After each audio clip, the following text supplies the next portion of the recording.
안녕하세요. 백수를 부르는 심리학의 논두렁입니다. 오늘은 정신역동 진단 3판에 대해서 이야기를 하고요. 그에 따른 사례 개념화까지 해보도록 하겠습니다.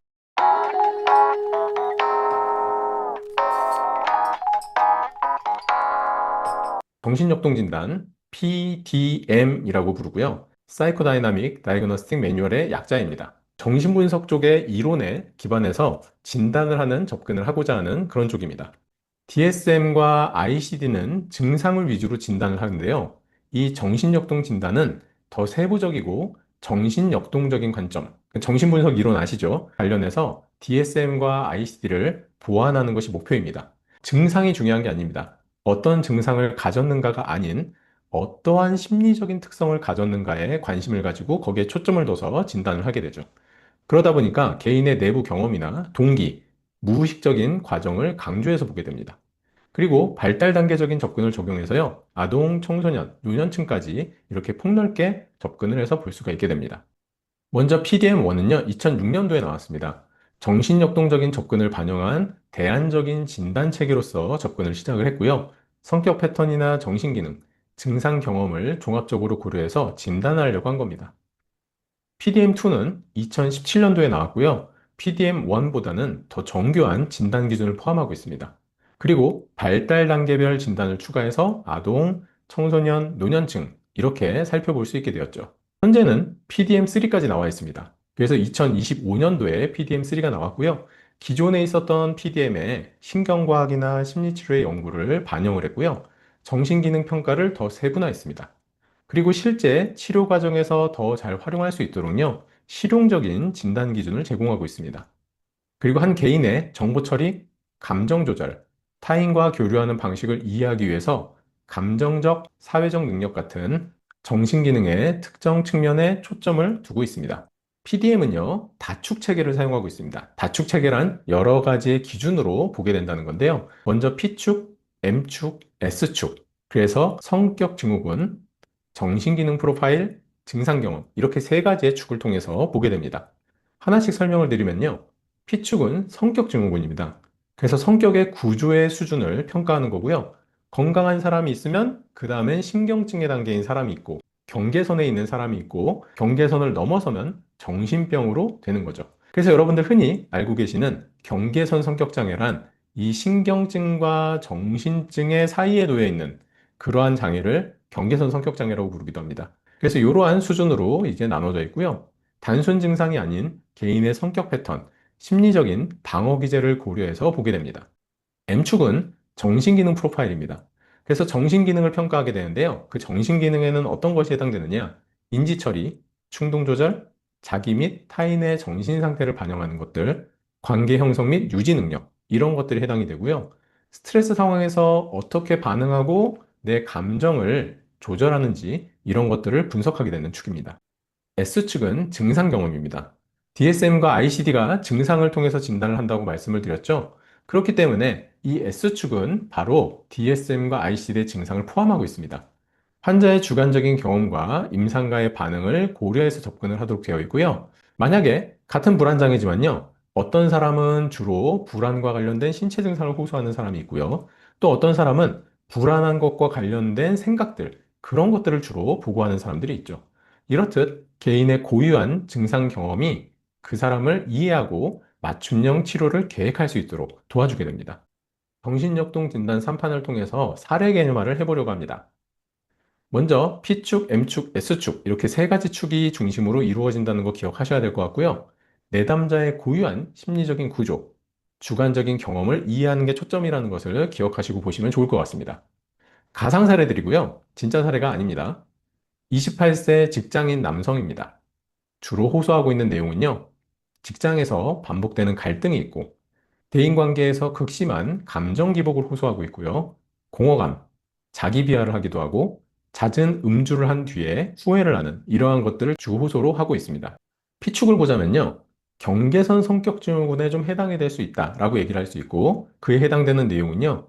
타인에 대한 이상화, 그리고 평가절하를 하는 거죠. 이러한 이분법적 사고 양상을 가지고 있고 강렬한 정서 반응이 나타납니다. 그리고 불안정한 자아 정체감을 가지고 있고요. 방어 기제로는 투사적 동일시를 합니다. 그리고 분열이 되는 이러한 양상들을 가지고 있죠. 대인관계에서는요, 버림받을 것에 대한 두려움이 심해서 이러한 두려움이 느껴질 때마다 충동적인 어떠한 반응을 보인다는 거죠. M축에서 정신기능 프로파일을 통해서 보자면요, 자신에 대해서는 어떻게 알고 있느냐? 자신을 주로 비판하는 양상을 보이고 있고요. 불안정한 자아 정체감을 가지고 있고, 감정과 사고를 분리하는 것을 어려워합니다. 그리고 감정 조절은요, 분노와 불안을 통제하는 데 어려움이 있고, 그러한 상황에서 과음을 하거나 문자 폭탄을 보내는 충동적인 행동을 하고 있습니다. 대인관계에서는 타인과 관계 형성은 가능하지만 관계를 유지는 못하고요. 관계가 친밀해질수록 불안감을 더 느끼고 버림받을 것에 대한 두려움으로 본인이 먼저 스스로 관계를 끊기도 하는 그러한 대인관계 양상을 보이고 있습니다. 도덕적인 판단이나 현실 인식 수준은요, 기본적인 것들은 가능하지만 스트레스 상황에서는 왜곡이 되는 그러한 양상을 보이고 있고요. S축, 주관적으로는 공허감을 호소하면서 내가 누군지 모르겠다. 사람들이 나를 싫어하는 것 같다. 이러한 보고를 하고 있습니다. 임상적 반응으로는 대인관계에서 자신이 거절당했다고 느끼는 순간 극도의 불안감과 자기 파괴적인 행동을 하게 되고, 그래서 DSM 진단에 따르면요, 어떠한 증상이냐? 바로 경계선 성격장애 진단의 증상들을 보이고 있다는 얘기입니다. 실효적 접근에서는요, 경계선 성격장애라는 게 중요한 게 아니고요, 스스로 자신을 어떻게 인식하고 있는가, 그리고 타인과 어떤 방식으로 관계를 맺고 있는가, 본인의 내적인 갈등이 있을 때 이것을 어떻게 표현하는가를 종합적으로 이해하는 것이 중요한 겁니다. 그래서 치료적 접근을 할 때는 관계를 재구성하는 데 초점을 둔 치료를 할 수도 있고요. 감정 조절이나 충동 조절의 어려움이 있기 때문에 이러한 것들과 관련된 대처 방향을 만들어줄 수도 있습니다. 내면의 공허감, 자아 정체감을 확립하기 위한 접근을 시도해 볼 수도 있겠죠. 두 번째 사례를 좀 보도록 하죠. 30대 직장인 여성입니다. 주호선은요, 최근 3개월 동안 이유 없이 갑작스럽게 심장이 뛰고 어지럽고 죽을 것 같은 공포감을 반복적으로 경험하고 있습니다. 지하철이나 식당 같은 공간에서 위와 같은 증상을 경험하고 있어서 사람이 많은 공간을 피하게도 됐고요. 그러다 보니까 직장 생활을 하는데 어려움이 생기는 그러한 상태까지 이르게 되었습니다. 먼저 P축을 통해서 보면요, 신경증적인 성격 증후군이라고 얘기할 수 있고요. 그것은 무엇이냐면 방어 기제로는 억압이나 반동형성 주지화를 사용을 하고 자기 억압적인 경향을 가지고 비판에 민감하고요. 과도한 책임감과 도덕성을 가지고 있습니다.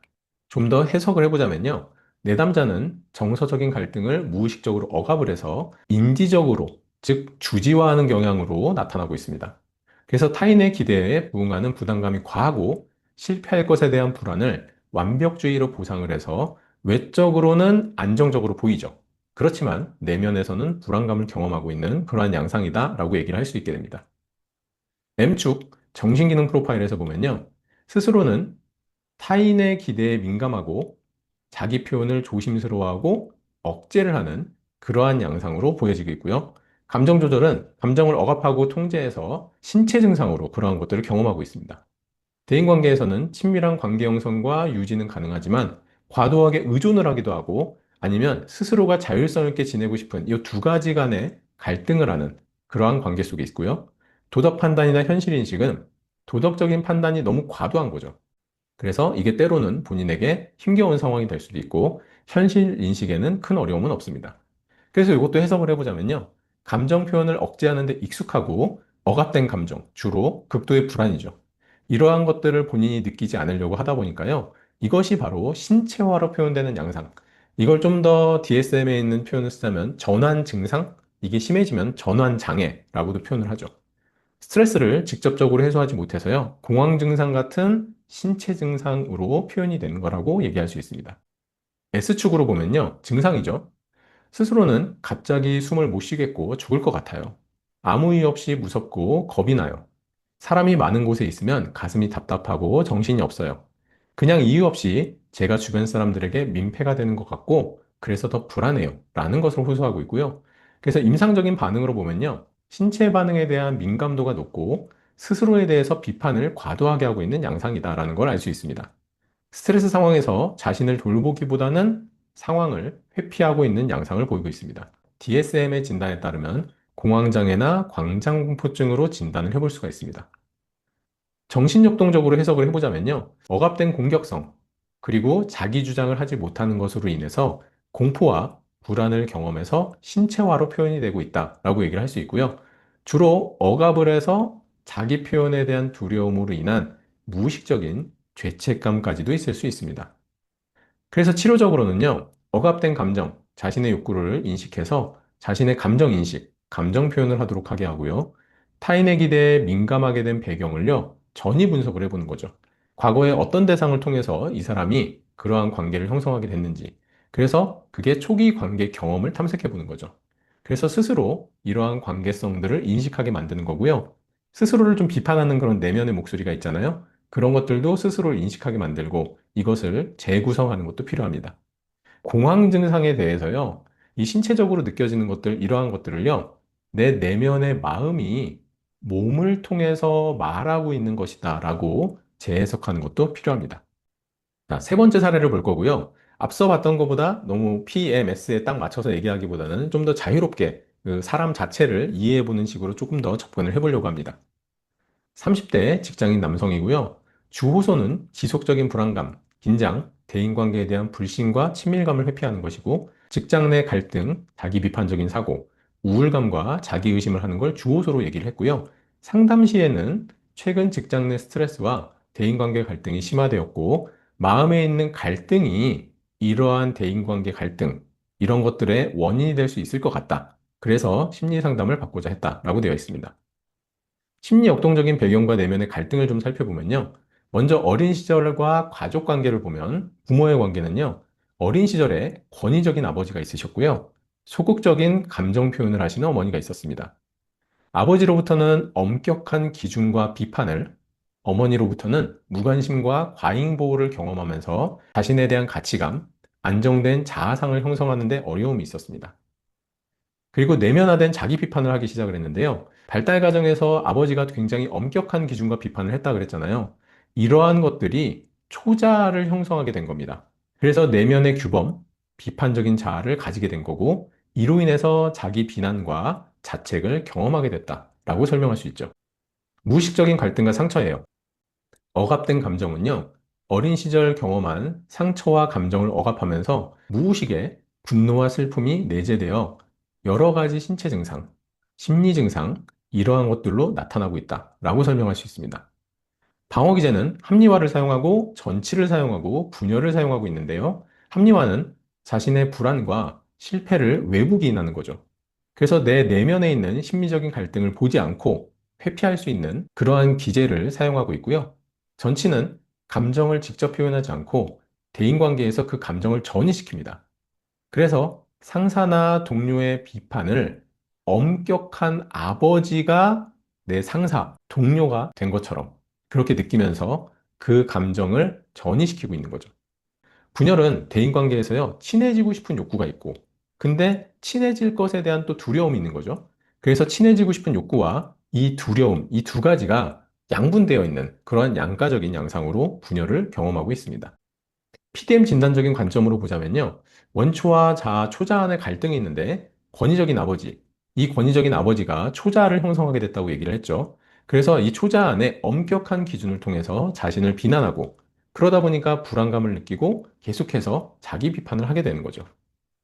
무의식적인 갈등으로는요, 외면하기 어려운 감정을 억눌러서 신체 증상, 심리적인 증상을 경험하게 되는 거고, 내담자 치료자 간에 그래서 전이가 필요할 수도 있습니다. 상담 과정에서요, 치료자에게 권위적인 아버지의 모습을 투사하도록, 그래서 내담자의 무의식적인 갈등을 드러내고 인식할 수 있도록 그러한 전이 치료가 필요할 수 있습니다.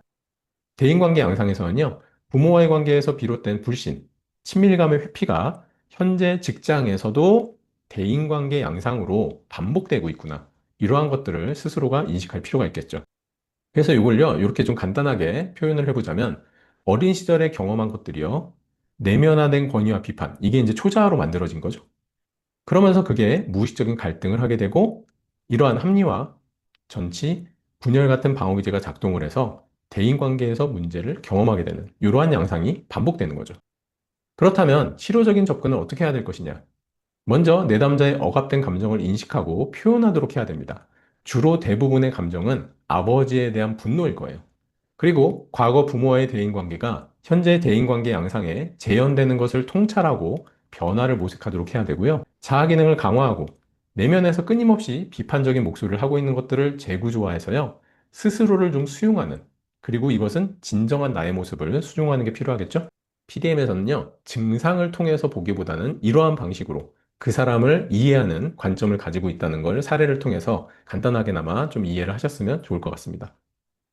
지금까지 백수를 부르는 심리학의 논두렁이었습니다. 감사합니다.